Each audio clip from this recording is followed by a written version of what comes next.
please don't do this to me. Please don't. I can't. I have nowhere to go. Please don't leave me. Please don't do this. You have to go. You can't. I can't. I have nowhere to go. Please. Oh, please. Poor baby. Guess you should have thought about that before you started sleeping around on Tinder. Women are terrified. The most shocking truth hitting society right now is this: men are genuinely happier alone, and women are starting to realize that the men they spent decades pushing away are never coming back to fix their lives or this broken system. Women are terrified. For years, they demanded space, told men they did not need them, branded masculinity as toxic, encouraged each other to choose independence over family, and celebrated every step that moved men further from their lives. Men listened. They walked away quietly, not with anger, but with clarity.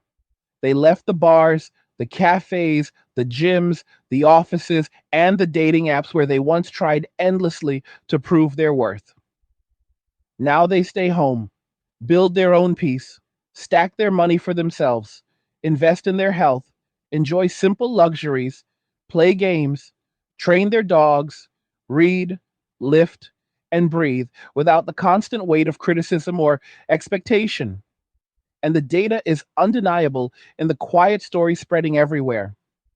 Men report higher life satisfaction when they stop chasing relationships that only drain them.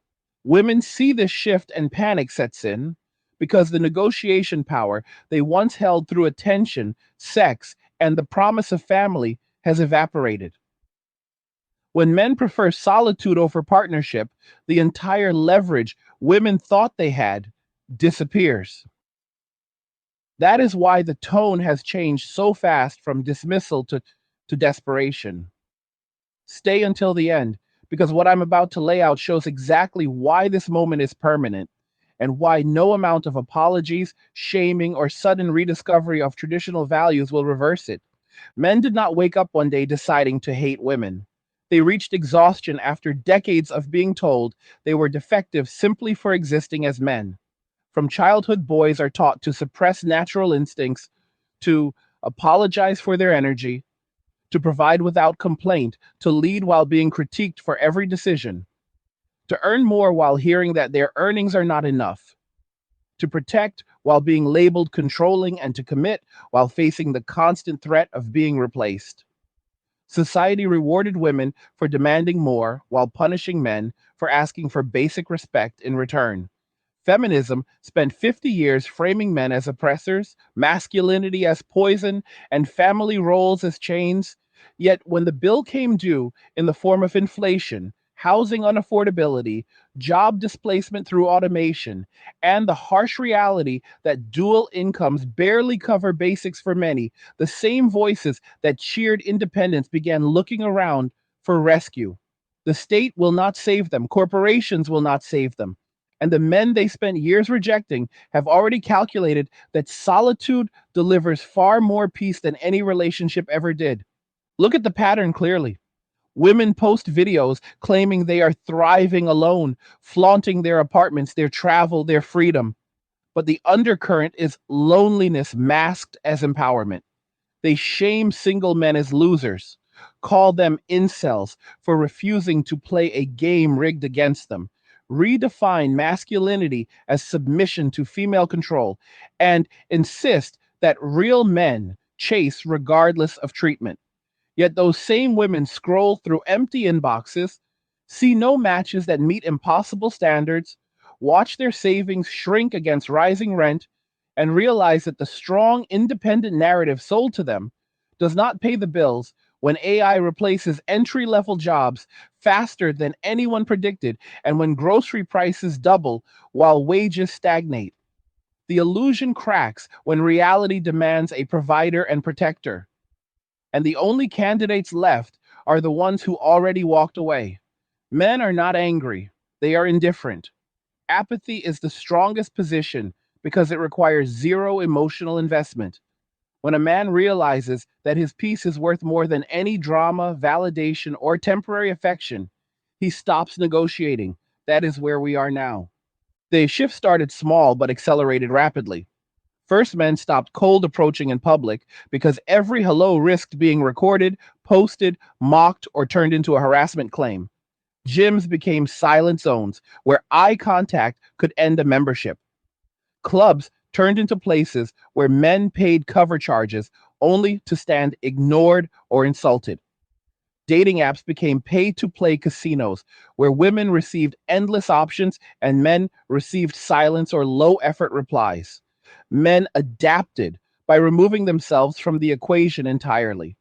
They found hobbies that fulfilled them, friends who did not demand constant emotional labor, routines that built wealth instead of draining it, and solitude that felt restorative rather than lonely. The bachelor lifestyle is not deprivation, it is intentional design. A man who controls his time, his money, his environment, and his energy experiences freedom that no relationship has matched in recent decades.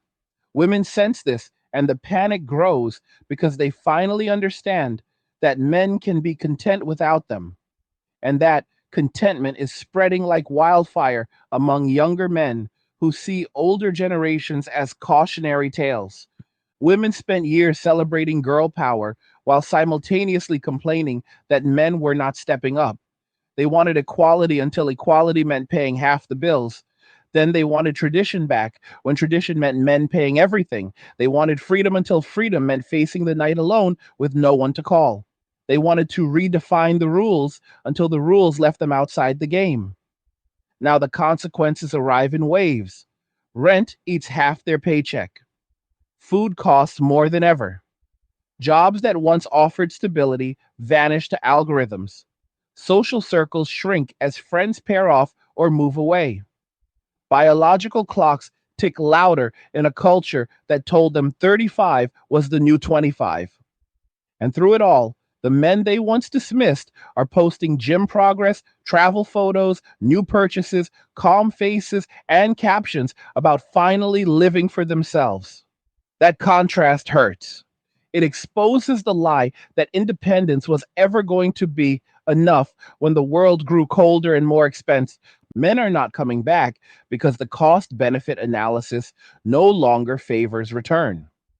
Every relationship carried risk: false accusations, emotional manipulation, financial exploitation through divorce courts, constant tests disguised as communication, criticism framed as help, and the ever present threat of being replaced if a better option appeared. Men internalized those risks and chose self preservation. They save aggressively instead of spending on dates. They build skills instead of building someone else's confidence. They invest in assets instead of investing in people who may leave. They find joy in small things: a loyal dog, a clean space, good food cooked for one, a game finished without interruption, sleep without arguments. Peace is addictive once tasted. Once a man realizes he can live well alone, the incentive to re enter a system that punished him evaporates. Women see this and lash out because the mirror shows their choices reflected back. They call men bitter when men are simply done. They call men weak when men are finally strong enough to say no. They demand change when change would require accountability they refuse to accept. This is not about revenge, it is about natural consequences. Actions have outcomes.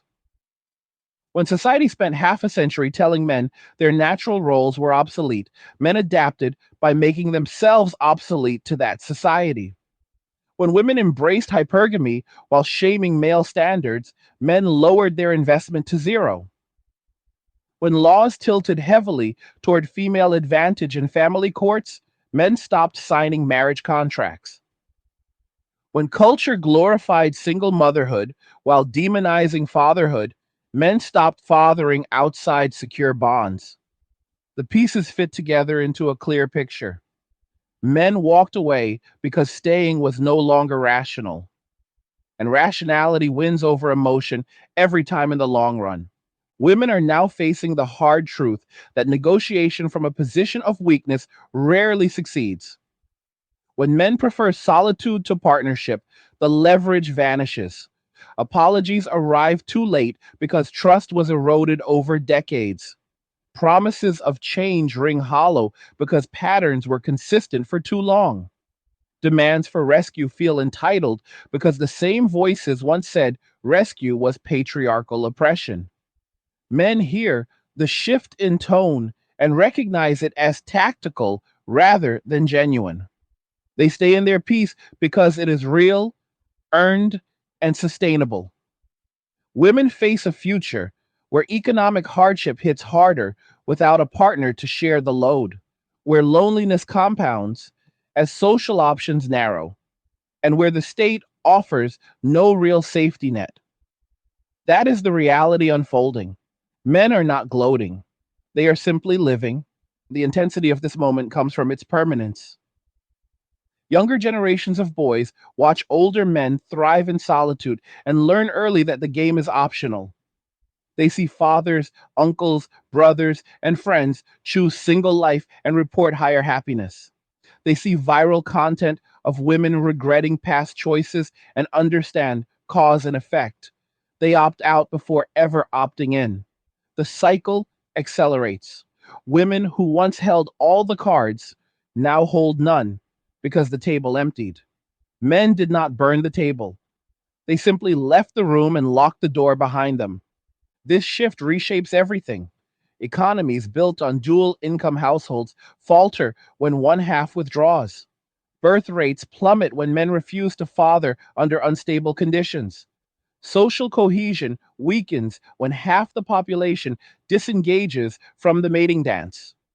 Cultural narratives collapse when the promised empowerment delivers isolation instead. And through it all, men report clarity, focus, and calm they never found in the chase. That is the core premise. Men are happier alone, and women are terrified because they finally believe it. The evidence accumulates daily. Social media feeds fill with women questioning where the good men went, why no one approaches, why dates feel transactional, why commitment seems impossible. The answers sit in plain sight. Men approached for decades and received mixed signals, hostility, or exploitation in return. They stopped. Women claimed independence and received solitude in return. They panicked. The symmetry is perfect. Cause leads to effect. Rejection leads to withdrawal. Entitlement leads to disengagement. The loop is closed.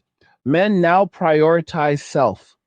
They wake up without dread. They spend without guilt. They plan without compromise. They heal without interference. They grow without sabotage.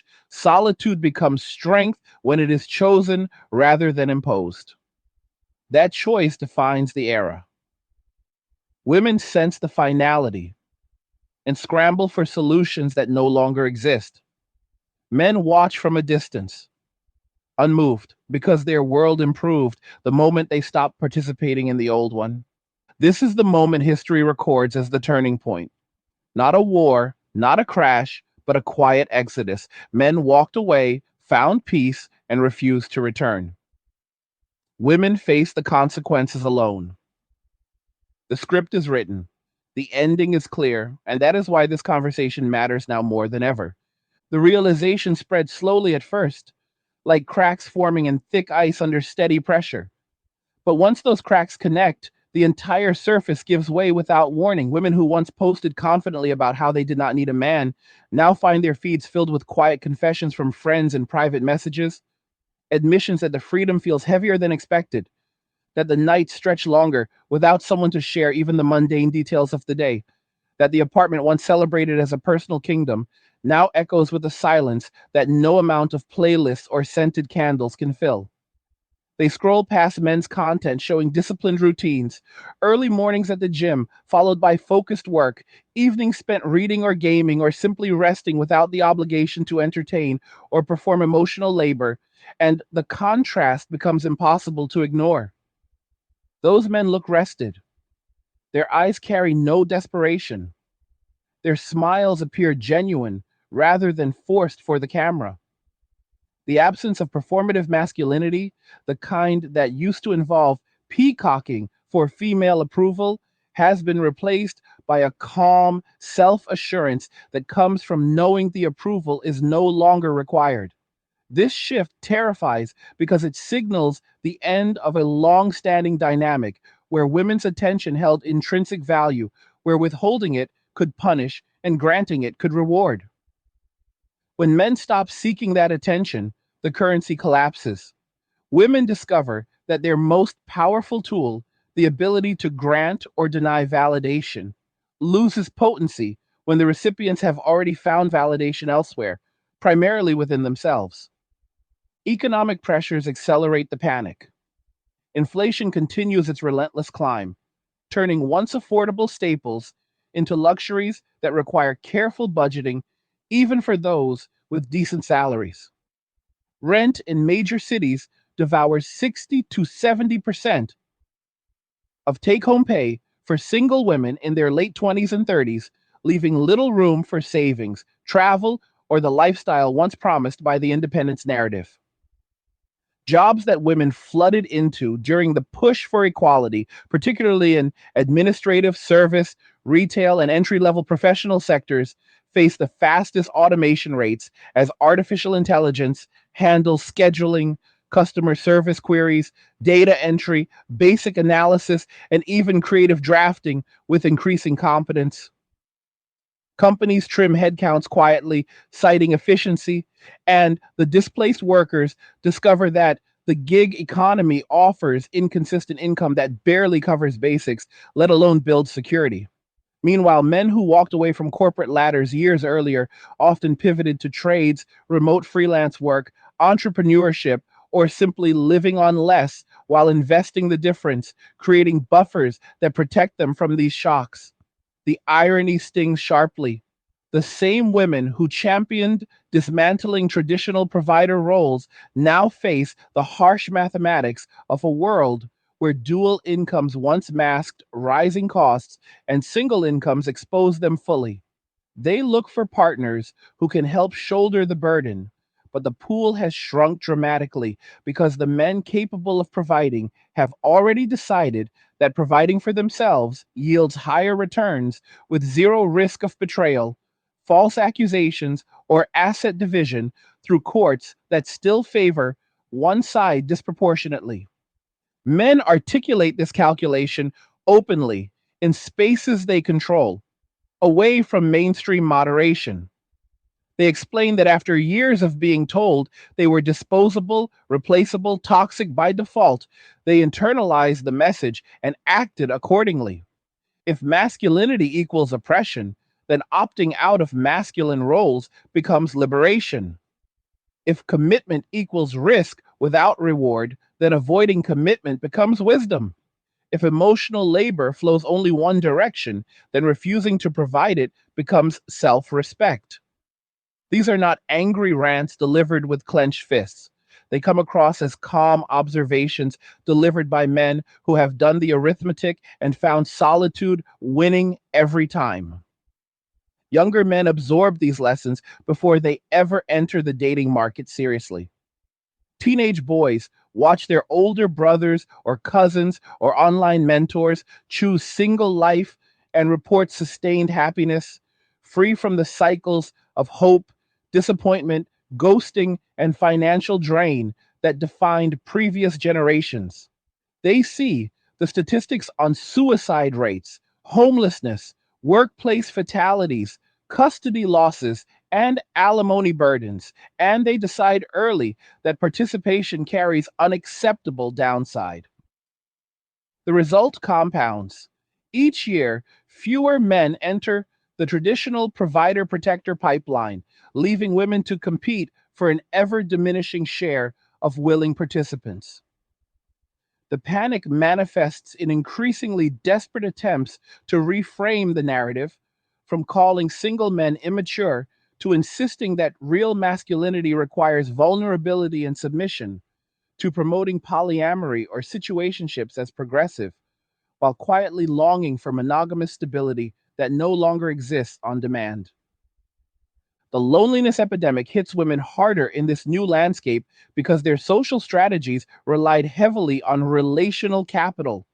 Women historically built networks through shared emotional experiences, mutual support, and the exchange of attention. Men, by contrast, often form bonds through shared activities, competition, or purpose, bonds that could withstand periods of low emotional output.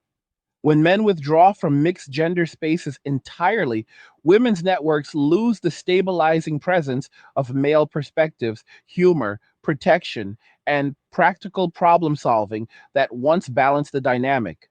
Friend groups shrink as marriages or cohabitations among remaining couples reduce availability.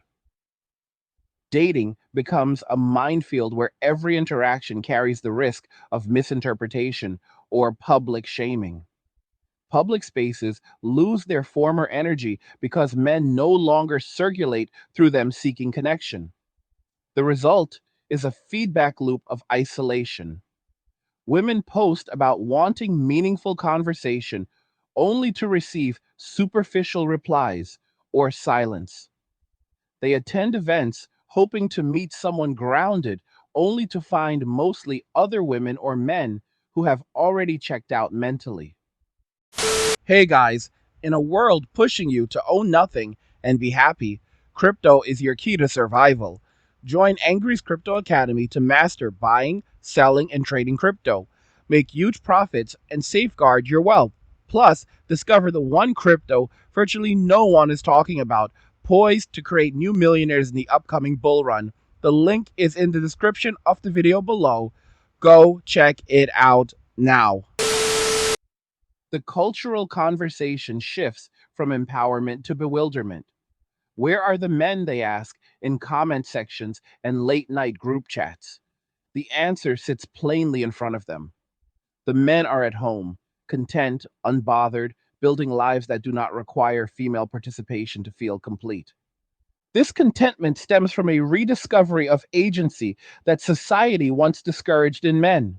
Boys grew up hearing that their natural competitiveness, risk taking, stoicism, and desire for autonomy needed correction. Schools implemented policies that penalized rough play, rewarded compliance over initiative, and framed assertiveness as aggression. Media portrayed fathers as bumbling fools or absent villains while elevating single mothers as heroic. Boys learned to suppress traits that made them effective in the world and instead adopted performative sensitivity that rarely earned genuine respect. Adulthood brought more of the same. Workplaces demanded emotional intelligence, defined primarily through female lenses. Relationships required constant validation of partners' feelings, while men's feelings were dismissed as excuses or fragility. The cumulative effect produced exhaustion so profound that when men finally stepped back, the relief felt almost spiritual. They reclaimed hobbies abandoned in pursuit of approval.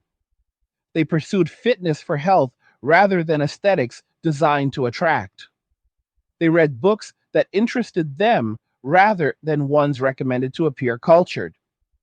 They traveled alone and discovered the joy of itineraries built around personal curiosity instead of compromise.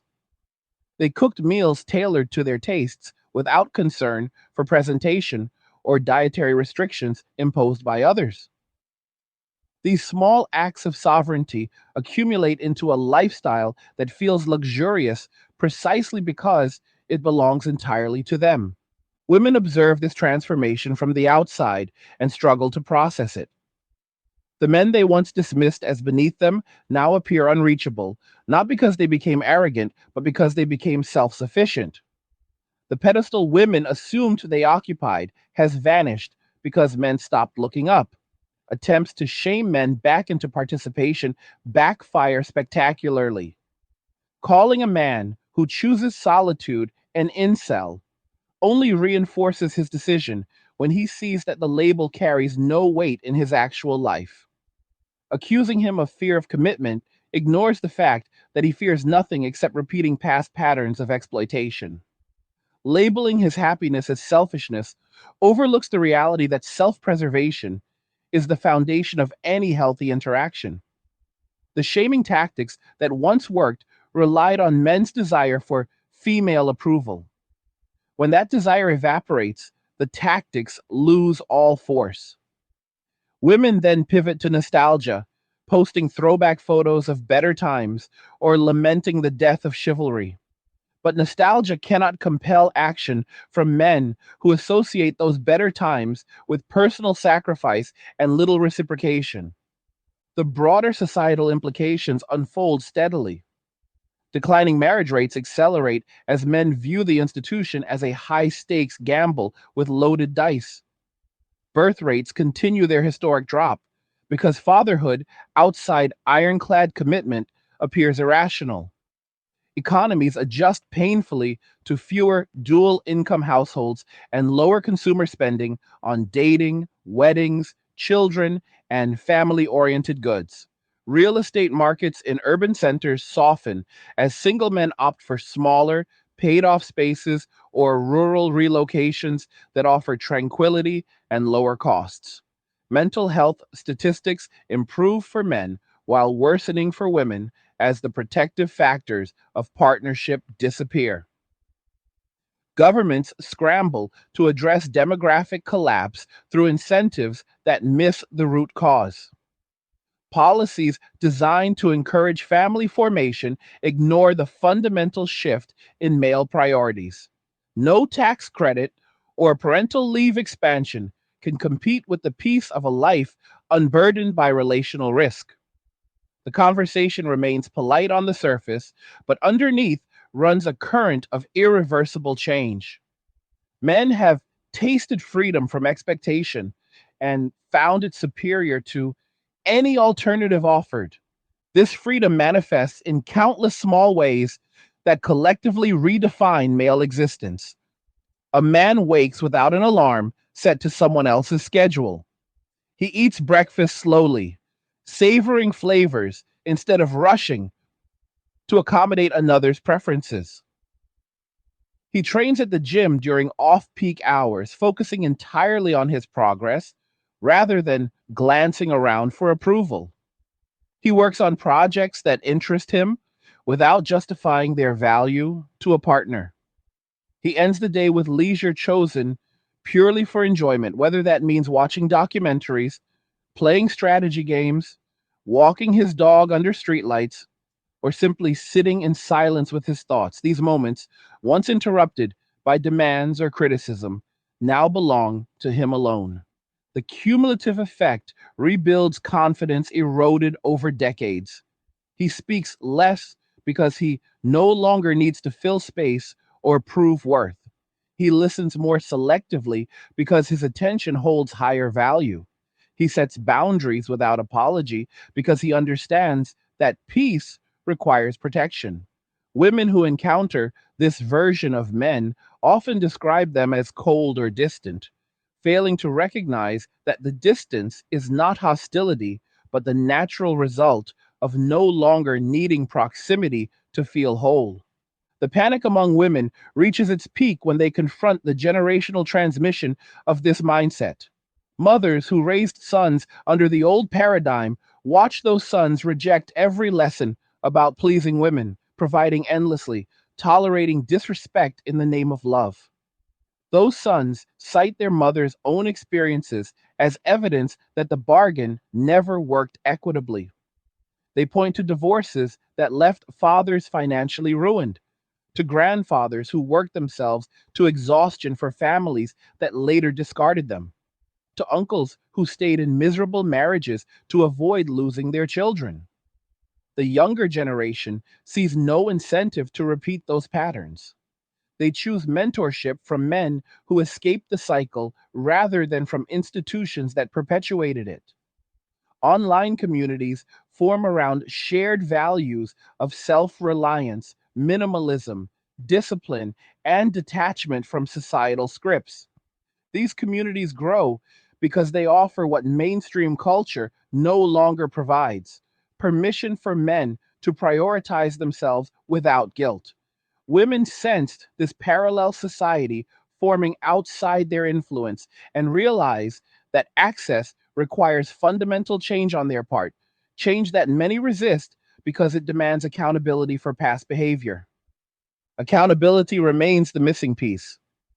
Women who spent years demanding change from men now face the mirror and see that their own demands contributed to the exodus.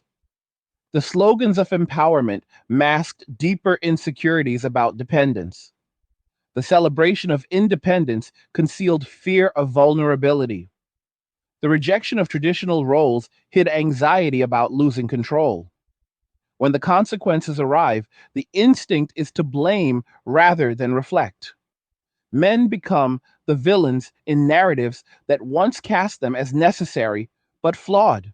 Yet blame cannot summon back the men who already found better alternatives. Reflection might, but reflection requires humility that entitlement discourages. The result is continued frustration, expressed through viral rants, think pieces, and podcasts that analyze male withdrawal as pathology rather than rational response. Men read these analyses, nod at the accuracy of the observations, and continue living their lives undisturbed. The disconnect widens. Women demand dialogue, while men see no need for conversation when the current arrangement works perfectly for them. This arrangement produces measurable improvements in male well being. Studies show declining depression rates among never married men over 35 in recent years. Physical health markers improve as men prioritize sleep, nutrition, and consistent training without relational stress disrupting routines. Financial net worth climbs steadily as disposable income flows into investments rather than dates, gifts, or maintaining appearances. Social satisfaction rises because remaining friendships are voluntary and low maintenance rather than obligatory. The data aligns with anecdotal evidence flooding comment sections and private groups. Men report sleeping better, arguing less, laughing more genuinely, and feeling present in their own lives for the first time since adolescence. These gains are not dramatic overnight transformations, but quiet, compounding victories that solidify the decision to stay out of the game. Women who glimpse these reports experience cognitive dissonance. The narrative promised that men needed women for fulfillment, yet the evidence shows the opposite. When reality contradicts ideology, ideology usually loses in the long term. The long term now unfolds before us. Each passing year cements the new normal. Fewer men pursue relationships seriously. Fewer women find willing partners who meet basic expectations of respect and provision. Society adapts unevenly, with some regions embracing the shift while others cling to outdated expectations. Cultural products reflect the change subtly at first, then overtly. Stories of solitary male contentment gain popularity, while traditional romance tropes feel increasingly dated. The conversation evolves from why men are leaving to how society functions without their participation in traditional roles. Answers emerge slowly. Economies become more efficient in some sectors as men focus energy on high value output rather than relational maintenance. Innovation accelerates in areas men dominate when unburdened by external demands. Communities form around shared male interests, replacing mixed gender social structures with purpose driven networks. Women navigate this landscape by adjusting expectations downward or doubling down on independence, knowing both paths lead to solitude. The era of assumed male pursuit ends not with a bang, but with quiet footsteps walking away into calmer horizons. Men continue walking. They walk toward clarity, toward ownership of their time and resources, toward peace earned through deliberate choices rather than default circumstances. They walk past the noise of recrimination and demands, past the attempts to redefine their happiness as dysfunction, past the nostalgia for a dynamic that never served them equitably. They walk into lives that feel authentic because they designed them without compromise. Women watch those footsteps recede and understand at last that the path back requires more than words or promises. It requires a complete reordering of priorities. a willingness to meet men where they now stand rather than where they once knelt. Few make that journey. Most remain where they are, hoping the men will turn around. The men do not turn around. They keep walking because every step confirms what they already know. Solitude was never the punishment society claimed. It was the reward waiting on the other side of rejection. And now that they have claimed it, they guard it fiercely, content in the knowledge that no external force can take it away unless they allow it. That knowledge forms the foundation of everything that follows. The consequences ripple outward in ways that reshape daily existence for everyone involved, though the surface appears deceptively calm. Cities that once pulsed with the energy of mixed crowds now feel subtly emptier during evening hours when men used to gather in groups at sports bars, coffee shops, or casual meetups after work. Those venues report declining foot traffic from male patrons who discovered they could watch the same games at home with better sound, no cover charge, no interruptions from unwanted conversations, and complete control over the atmosphere. Restaurants that built their business model around date nights see tables for two sitting unoccupied more frequently, while single men order takeout or cook elaborate meals for themselves using ingredients purchased in bulk during off peak shopping trips that avoid crowds entirely. The shift is not dramatic enough to make headlines yet, but business owners notice the pattern and quietly adjust menus towards simpler, more affordable options that appeal to solo diners who value efficiency over ambiance. Meanwhile, women who continue frequenting these same spaces find themselves surrounded predominantly by other women or couples, creating an unintended segregation that reinforces the very isolation they once claimed to embrace as empowerment. The absence of men changes the social temperature in subtle but unmistakable ways, turning what used to be lively mixed environments into quieter, more predictable gatherings where conversations revolve around the same topics without the counterbalance of male perspectives that once added variety, humor, or practical insight. This withdrawal extends beyond leisure spaces into professional realms where men increasingly choose roles that minimize unnecessary interaction. Many capable men who once climbed corporate ladders now opt for remote positions, freelance contracts, or entrepreneurial ventures that allow them to work without the performative aspects of office politics that demanded constant emotional calibration to female dominated human resources departments or team dynamics skewed toward consensus over decisive action.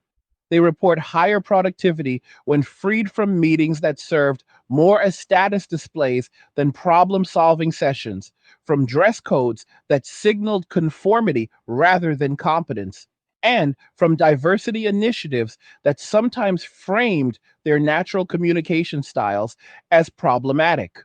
By stepping back, these men preserve mental bandwidth for actual value creation, whether that means building software tools, trading markets independently, restoring classic vehicles, or developing niche online content that generates passive income. The financial independence that follows further entrenches the decision to remain solo because money saved from not funding dates, vacations for two, surprise gifts, or surprise expenses accumulates into real assets that compound quietly over time. Women in similar professional brackets notice the disparity when their own advancement slows due to automation, office politics, or the exhaustion of maintaining appearances in environments that reward relational skills over technical mastery. Yet they find fewer male colleagues willing to mentor, collaborate informally, or simply share the load of ambitious projects without expecting emotional compensation in return. The educational pipeline feeds this divergence at an accelerating rate. Boys who grew up watching the older generation get burned now enter college or trade schools with eyes wide open to the cost of traditional paths. They select majors and certifications in fields with clear demand, high pay, and low social overhead. Fields like engineering, plumbing, electrical work, welding, cybersecurity, or quantitative finance, where results matter more than relationships, and where remote or shift based options allow them to avoid urban dating markets altogether. They graduate with minimal debt because they worked part time jobs that paid well rather than pursuing credentials for prestige alone. And they enter the workforce already skeptical of institutions that promise security while delivering precarity. Girls, meanwhile, continue pursuing degrees in areas that once offered stability but now face saturation or obsolescence, accumulating debt that becomes harder to service as wages stagnate against living costs. The mismatch grows stark over time. Men emerge from training with marketable skills that translate directly into self sufficiency, while many women emerge with credentials that require constant upskilling in competitive, emotionally taxing environments just to stay afloat. The result is not resentment on the men's side, but simple recognition that their choices protected them from the very pressures now crushing others, leading them to double down on independence rather than extend help to systems that punish them for participating. Cultural artifacts begin reflecting this new reality in ways both overt and understated. Streaming platforms see rising viewership for content featuring solitary male protagonists who thrive through discipline, ingenuity, and detachment from romantic entanglements. Stories that resonate because they mirror lived experience rather than fantasy. Books written by men for men climb bestseller lists when they explore themes of self mastery, minimalism, stoicism applied to modern life, and the deliberate construction of meaning without reliance on external validation. Podcasts hosted by men who walked away gain loyal followings by dissecting relationship dynamics with clinical precision, using data, personal accounts, and logical breakdowns to explain why disengagement became the rational endpoint. These voices do not preach hatred or superiority. They explain cause and effect plainly, showing how repeated patterns of disrespect, entitlement, legal asymmetry, and cultural devaluation led to a point where the juice was no longer worth the squeeze. Listeners, primarily younger men, absorb the information and apply it preemptively, avoiding the pain their predecessors endured. Women encounter fragments of this content through algorithms or friends sharing links in disbelief, and the exposure often triggers defensive reactions because the explanations ring true enough to unsettle deeply held beliefs about fairness and inevitability. The defensive posture manifests in various attempts to recapture lost ground.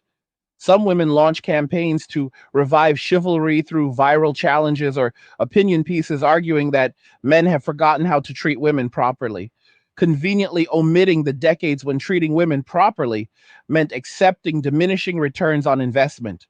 Others promote the idea that strong, independent women deserve strong, independent men who match their energy without requiring traditional provision. Yet, when those same men appear, they often discover that the independence cuts both ways, and the men prefer applying it to their own lives rather than subsidizing someone else's. A growing chorus reframes male solitude as a crisis that society must solve, positioning men as broken rather than rational actors responding to incentives.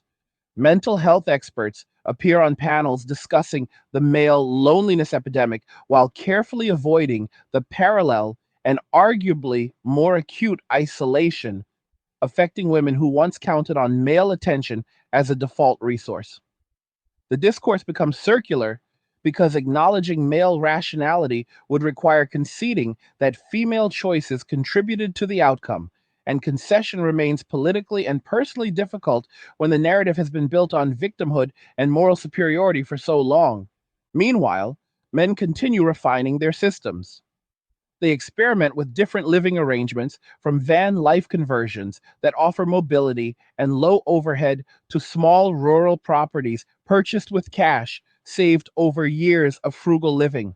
They develop routines that maximize recovery and output, incorporating fasting protocols, cold exposure, breath work, and strength training tailored to individual physiology rather than gym culture aesthetics.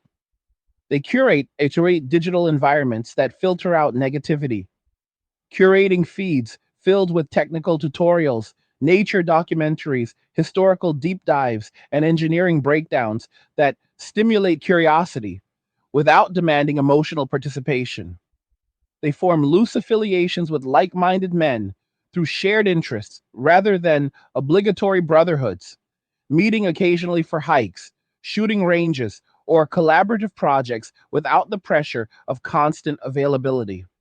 These networks provide camaraderie on terms that respect individual sovereignty, contrasting sharply with past social circles that often required men to suppress their own needs to maintain harmony.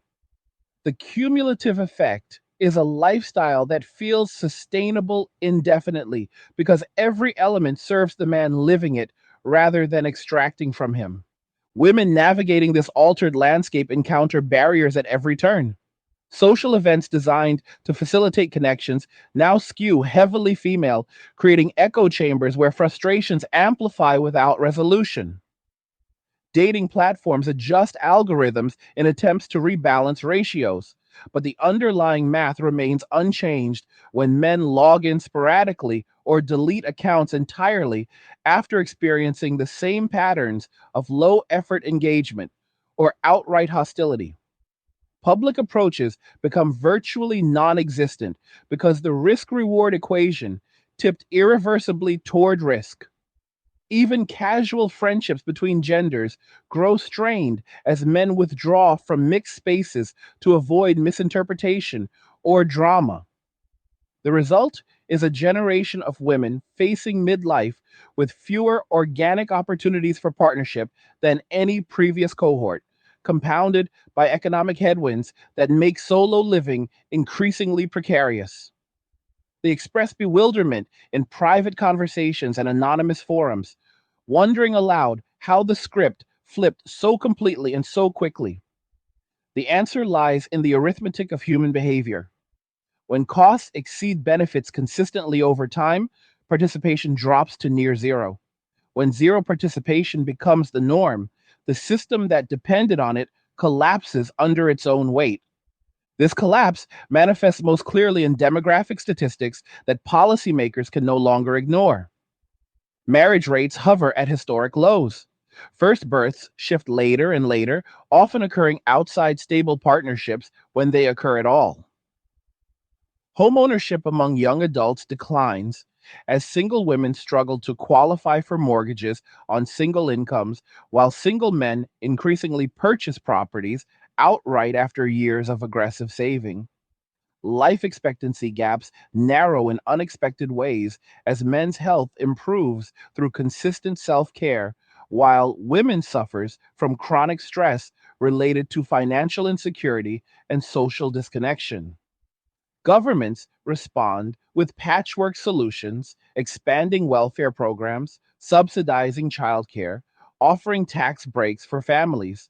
Yet these measures address symptoms rather than the root withdrawal of male investment.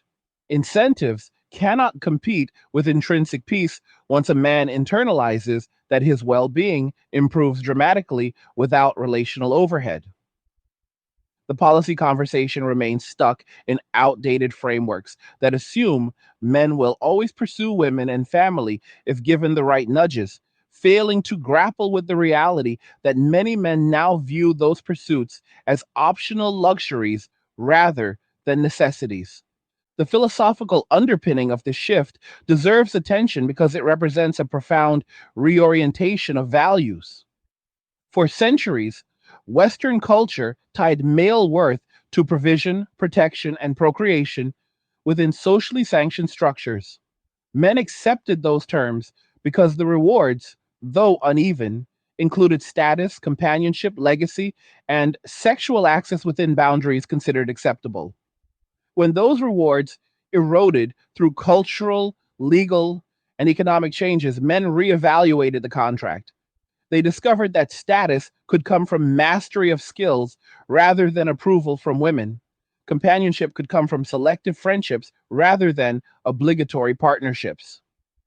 Legacy could mean mentoring younger men or building lasting work rather than biological children raised in unstable environments. Sexual access, once a primary driver, lost urgency when alternatives like personal discipline, pornography, or simple abstinence proved less costly than pursuit under current conditions. The reevaluation led to a minimalist philosophy that prioritizes internal sovereignty over external conquest. Men embrace the idea that true freedom exists when desires are few, controllable, and aligned with personal capability rather than dependent on the cooperation of others who may withhold or weaponize their participation. This philosophy spreads virally through digital channels where men share practical guides rather than ideological manifestos. They post breakdowns of monthly budgets that sustain comfortable living on modest incomes, routines that build strength and mental clarity, techniques for negotiating solitude without descending into isolation, and strategies for deflecting societal pressure without confrontation. The content resonates because it offers actionable steps rather than blame or despair. Young men adopt these practices early, creating cohorts that enter adulthood already equipped with the tools to thrive independently. Older men who discovered the path later serve as living proof that redirection remains possible at any age. The transmission happens organically through comments, private messages, shared links, and quiet conversations that bypass mainstream gatekeepers. Women who stumble across this ecosystem often react with alarm because the calm confidence displayed challenges the assumption that men secretly crave female validation above all else. When they see men genuinely content without that validation, the foundation of many long held beliefs trembles. The trembling produces varied responses. Some women attempt genuine introspection, examining past behaviors and adjusting expectations accordingly. They reduce demands, increase reciprocity, and seek partnerships built on mutual respect rather than entitlement. These women sometimes succeed in attracting men who remain open to connection on equitable terms, though such cases remain exceptions rather than the rule. Others double down on denial, insisting that the men walking away are defective rather than responding logically to incentives. They form support networks that reinforce the narrative of male inadequacy, creating bubbles where criticism of female behavior remains taboo. The division deepens. One group evolves towards compatibility, while the other entrenches in positions that further alienate potential partners. The market sorts itself mercilessly. Men gravitate toward women who demonstrate value through actions rather than declarations, leaving those who rely on past leverage increasingly sidelined. Through it all, men maintain their course because the alternative no longer computes. They wake each day to environments they designed, schedules they control, resources they allocate solely for their benefit. They experience the quiet satisfaction of progress measured in personal metrics rather than social approval. They face the future without the dread that once accompanied uncertainty about relational stability.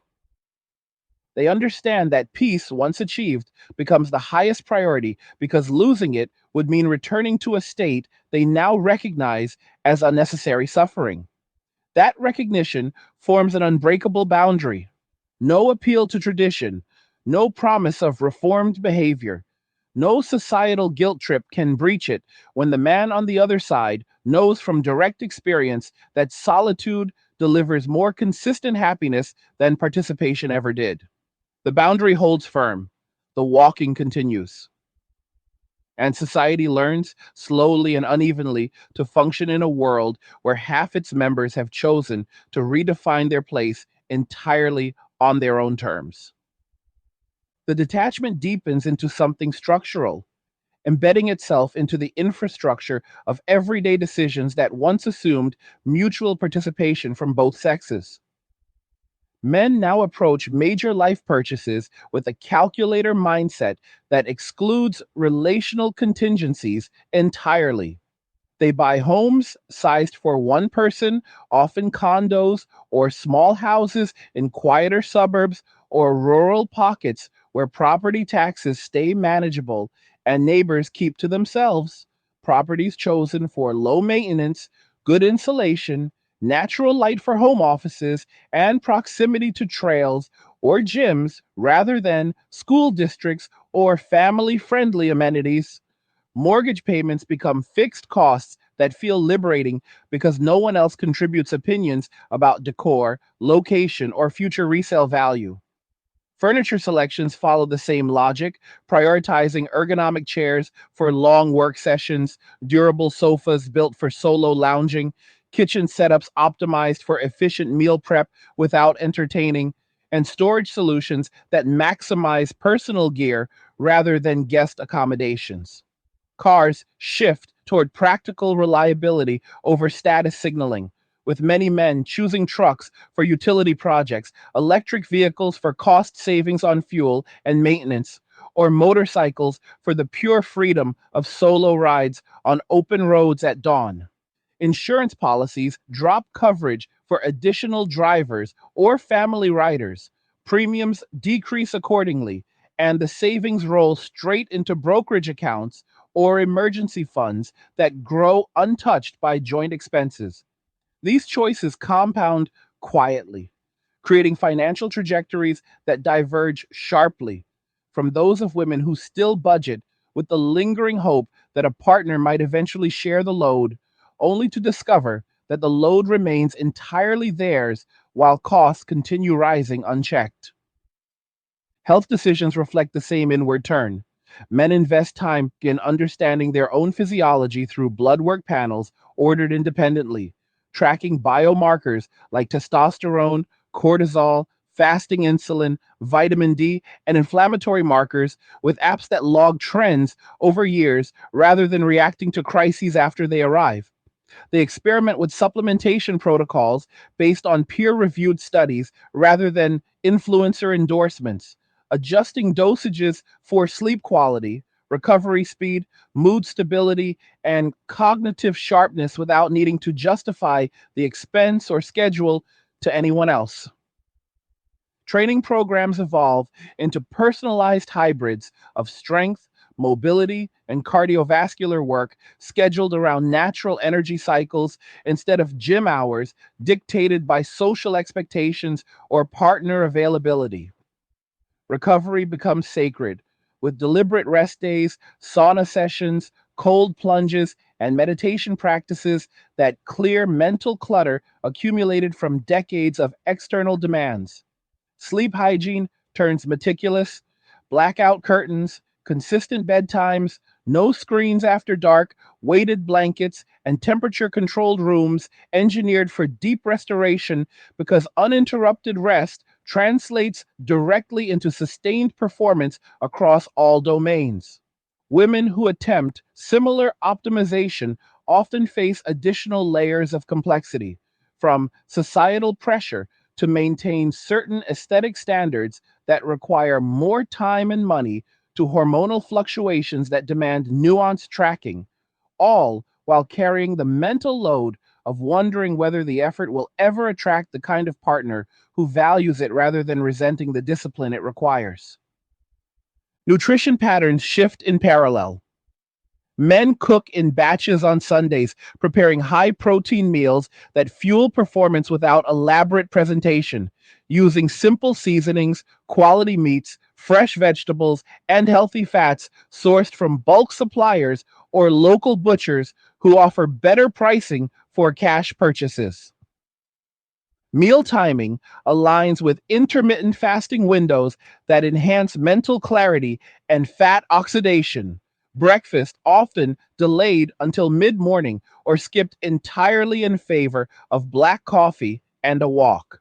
Dining out becomes rare, reserved for deliberate treats rather than default socializing, because home cooked food tastes better when tailored precisely to personal preferences and costs a fraction of restaurant prices inflated by service and ambiance markups.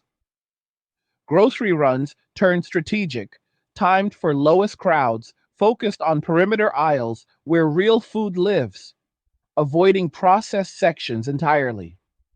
The discipline yields visible results over months and years. Leaner physiques maintained effortlessly, higher energy levels sustained throughout long days, sharper focus during work blocks, and immune systems that rarely falter even during seasonal changes.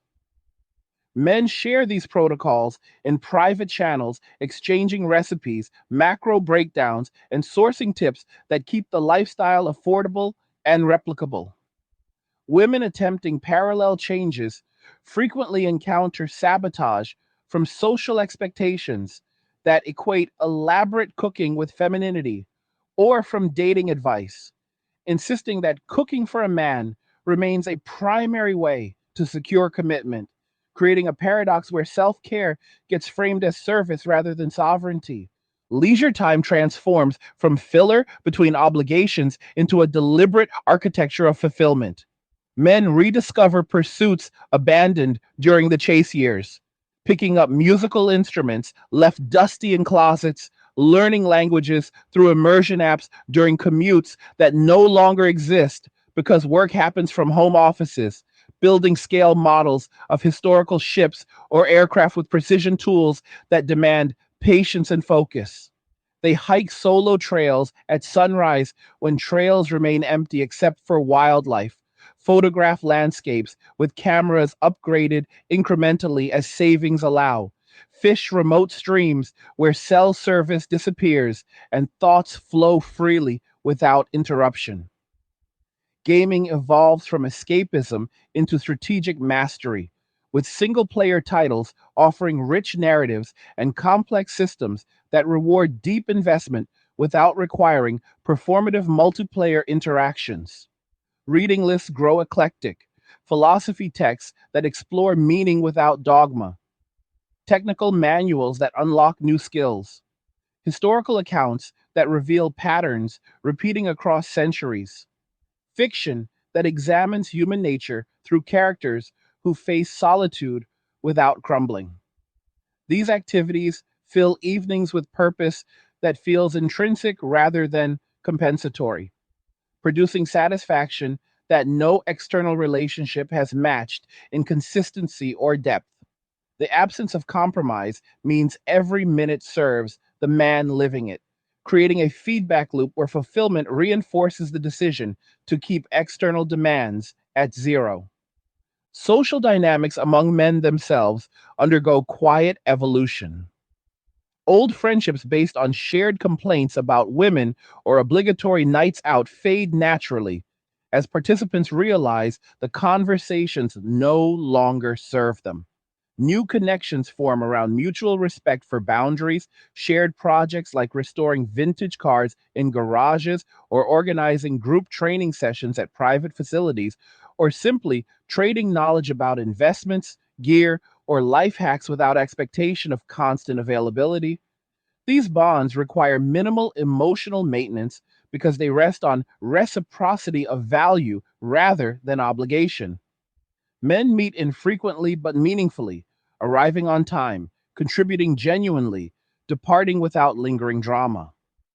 The low friction nature preserves energy for individual pursuits while still providing the human contact that prevents complete hermitage. Contrast this with past male friendships that often revolved around chasing women together, competing for status within the group, or enduring endless discussions about relationship troubles that drained everyone involved. The new model proves more sustainable because it respects the finite nature of attention and time, allowing men to recharge fully between interactions rather than leaving depleted. Women observing these changes from afar experience a growing sense of exclusion that defies easy explanation. They notice men who once orbited their social circles now absent entirely, replaced by silence or polite distance when chance encounters occur. Attempts to reinitiate contact through messages or mutual friends receive courteous but brief replies that convey finality without hostility. Invitations to events go unanswered or declined with generic excuses that mask the truth. The man simply prefers his own company to any potential drama or expectation that might arise. The rejection feels personal, yet remains impersonal because it stems from a categorical decision rather than individual assessment. Women interpret the distance as arrogance or bitterness, failing to grasp that it represents indifference born of superior alternatives. The emotional labor once extracted from men now falls entirely on female networks, which strain under the weight of unreciprocated support and repetitive complaints about the same absent men. Friendships among women grow tighter yet more fragile, bonded by shared frustration, but lacking the stabilizing influence of male pragmatism or humor that once diffused tension. The result is a feedback loop of escalating anxiety where each conversation reinforces the narrative that men have failed society rather than acknowledging that society failed men first by removing incentives for continued participation. Economic downstream effects begin surfacing in measurable ways. Retail sectors tied to courtship suffer sustained declines, from jewelry stores to florists to high end restaurants that once relied on anniversary dinners and proposal nights.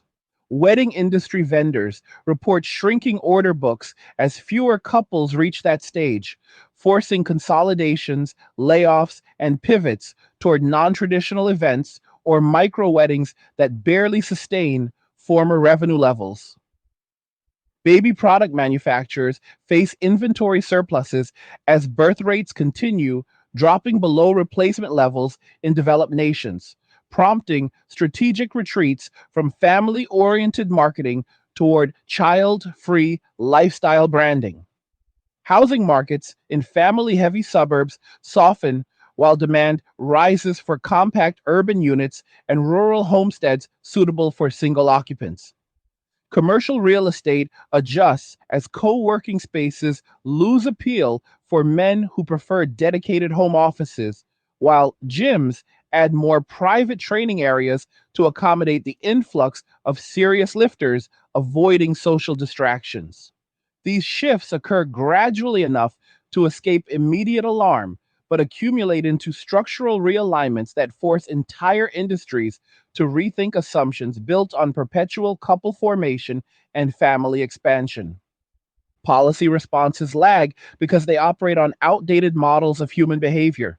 Lawmakers propose expanded family leave, child tax credits, subsidized housing for young couples, and public campaigns promoting partnership, yet participation rates barely budge among men who view such incentives as insufficient compensation for the risks still embedded in marriage and fatherhood.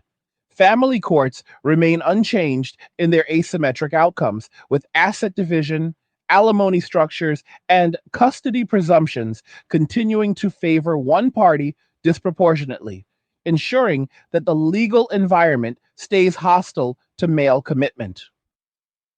Educational curricula still emphasize gender equity narratives that frame traditional masculinity as problematic while rarely addressing male specific challenges like workplace fatalities, suicide clusters, or educational underperformance among boys. The disconnect between policy intent and lived reality widens, producing cynicism among men who see government action as theater rather than solution. They respond by further minimizing their footprint in systems that extract without protecting, routing income through structures that shield assets, maintaining low official profiles, and building wealth outside taxable visibility where possible. The philosophical core solidifies into a quiet conviction that personal sovereignty trumps collective expectation. Men recognize that society once demanded their sacrifice under the guise of duty, honor, and love, then redefine those terms to exclude them from the benefits while retaining the obligations. The betrayal felt complete when protection became control, provision became entitlement, and leadership became liability. In response, they withdrew not out of spite, but out of logical self interest, choosing to allocate finite life energy toward ends that reliably return value. The conviction hardens with each year of sustained well being, making reversal increasingly improbable. Even if cultural tides shifted tomorrow, offering genuine equity and respect, many men would decline reentry because the peace they found proves too valuable to risk again on promises that history has proven fragile. The boundary becomes permanent. Solitude ceases to be a fallback and becomes the baseline against which all other options get measured and found wanting. Younger cohorts internalize this baseline early enough to bypass the pain of trial and error. Boys in their teens absorb the lessons through overheard conversations, algorithm fed content, and direct observation of uncles or older brothers who live visibly better lives without partners.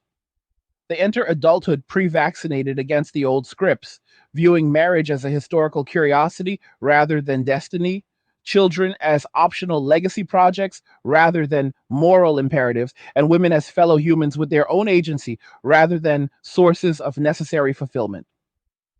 Dating becomes experimental at best, avoided at worst, replaced by skill acquisition, travel, creative output, and physical mastery that build identity independent of relational status. The generation coming of age now carries the shift forward with momentum that previous ones lacked, accelerating the transition toward a society where male participation in traditional roles drops to minority status. Women confronting this emerging reality face choices that narrow with each passing season.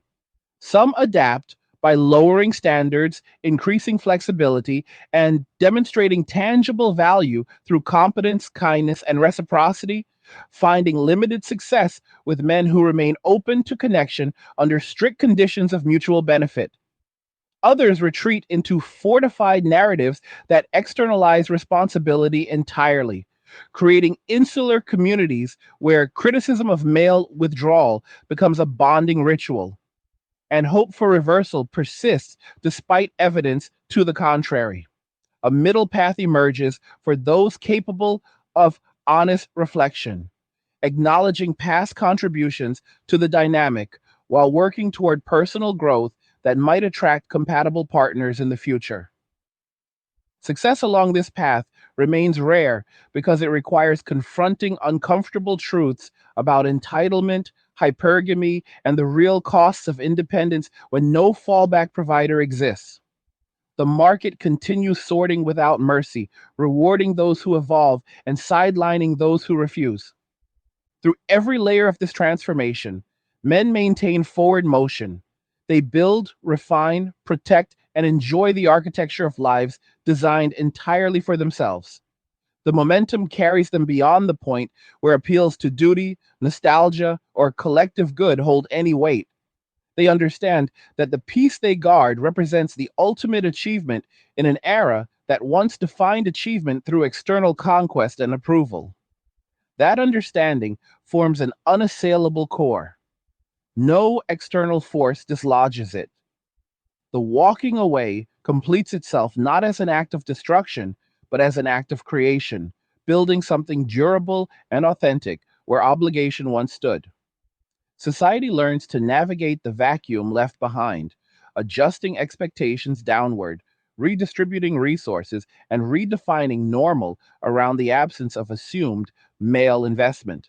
The adjustment proves painful for some, liberating for others, but irreversible for all, because the men have already moved on to horizons that no longer include the old map. The transformation reaches its logical endpoint when society begins to recalibrate around the permanent absence of men from the traditional relational economy, a recalibration that unfolds unevenly across institutions, neighborhoods, and cultural touchstones. Universities quietly reduce enrollment projections for programs once dominated by women seeking credentials to signal partnership value, because the signaling no longer carries the same weight when the intended audience has left the room. Admissions offices notice steady declines in applications from young men who instead enroll in trade apprenticeships, online certification boot camps, or simply enter the workforce directly through gig platforms that pay immediately and demand nothing beyond results. Campus social scenes thin out noticeably during weekends, with fraternity houses converting to co living spaces for focused study groups or closing entirely as membership drops below viability. Greek life advisors scramble to rebrand as professional networking organizations, but the core draw of mixed gender socializing evaporates when one half refuses to participate. Female students report increased difficulty forming balanced friend groups, with conversations defaulting to career anxiety, dating frustration, and speculation about why men seem uninterested in campus events that used to guarantee attention. The atmosphere grows heavier, more introspective, less celebratory, as the unspoken assumption that college represents peak mating opportunity fades into historical footnote. Corporate human resources departments encounter parallel adjustments when male talent pipelines narrow. Recruiters accustomed to leveraging social perks, team building retreats, and office cultures built around after work drinks find those incentives falling flat, with candidates who prioritize remote flexibility, clear deliverables, and minimal interpersonal drama over camaraderie or visibility. Men negotiate harder for equity packages, sabbatical options, and 4-day work weeks because they understand their leverage in a labor market where many have already opted for self employment or consulting that lets them disappear from corporate visibility entirely. Women advancing in these same environments face stiffer competition for remaining leadership roles as the overall talent pool shrinks and as companies quietly favor hires who demonstrate low maintenance reliability over relational networking skills that once accelerated promotion. The gender imbalance in certain white collar sectors tips further, creating pockets where female majority teams experience burnout from carrying emotional and administrative loads without the counterweight of pragmatic male decision making that used to distribute responsibility more evenly. Productivity metrics improve in some divisions precisely because the remaining workforce focuses narrowly on output rather than office politics. Yet, morale surveys reveal rising stress among women who feel the absence of informal mentorship and problem solving conversations that once flowed naturally across genders. Neighborhoods begin to reflect the demographic sorting in visible ways. Suburban streets that used to host weekend barbecues, pick up basketball games in driveways, and casual front porch chats now stay quieter as men relocate to more affordable rural counties or urban micro apartments designed for single occupancy. Houses built for families sit on the market longer, forcing price reductions that benefit cash buyers who are disproportionately men who saved aggressively during their withdrawal years.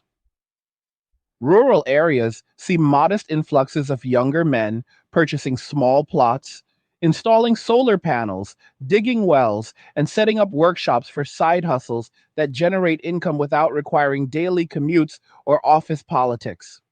These properties remain modest by design, emphasizing self sufficiency through gardens, rainwater collection, backup generators, and high speed internet that enables remote work or content creation. The men living there report lower stress, cleaner air, fewer distractions, and a sense of control that urban density never provided.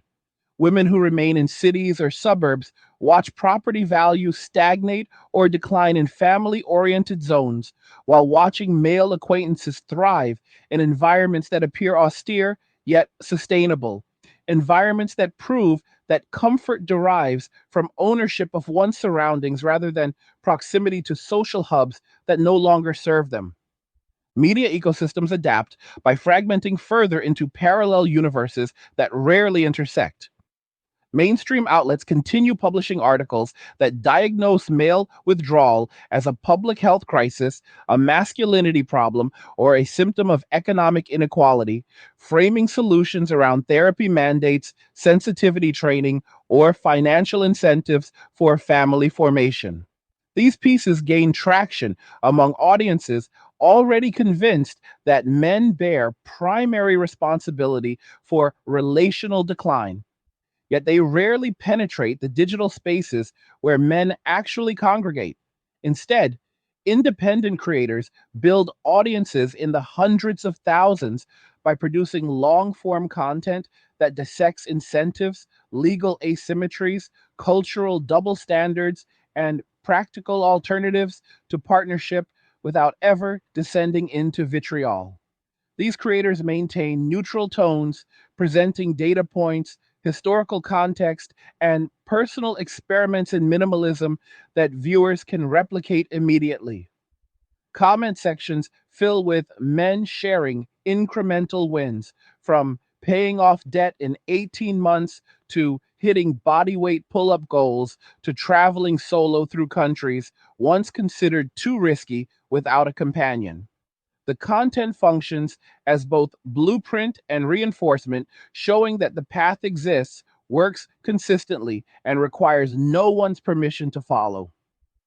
Women who venture into these spaces often leave quickly because the absence of blame directed outward feels alien compared to narratives that externalize fault.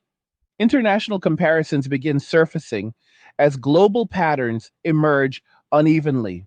Nations with strong welfare states and cultural emphasis on gender egalitarianism see the withdrawal accelerate fastest because men there face the highest combination of taxation, legal risk, and social expectation without corresponding reward. Scandinavian countries report the steepest drops in marriage and birth rates among native populations, with young men increasingly embracing digital nomadism, crypto trading, or relocation to lower cost regions where their skills command premium rates without the same regulatory overhead. In contrast, societies that retain stronger traditional frameworks experience slower shifts, though even there, younger cohorts adopt selective disengagement, participating only under conditions that guarantee reciprocity and protection. The global divergence creates migratory flows of men toward jurisdictions that offer lower costs, clearer legal environments, and less cultural pressure to conform to relational scripts that no longer align with reality. These migrations remain small in absolute numbers, yet symbolically potent, demonstrating that sovereignty extends beyond national borders when technology enables borderless income and lifestyle. The biological clock pressure that once operated primarily on women now compounds with economic and social isolation to create acute distress in specific age bands.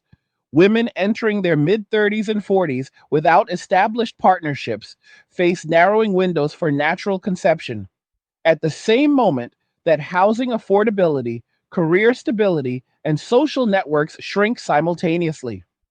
Fertility clinics report record inquiries from single women pursuing egg freezing, IVF, or donor insemination, procedures that carry high financial and emotional costs with no guarantee of success. The decision to proceed alone reflects both determination and resignation, a recognition that waiting for a willing male partner has become statistically improbable. Men observe these developments from a distance, noting the asymmetry.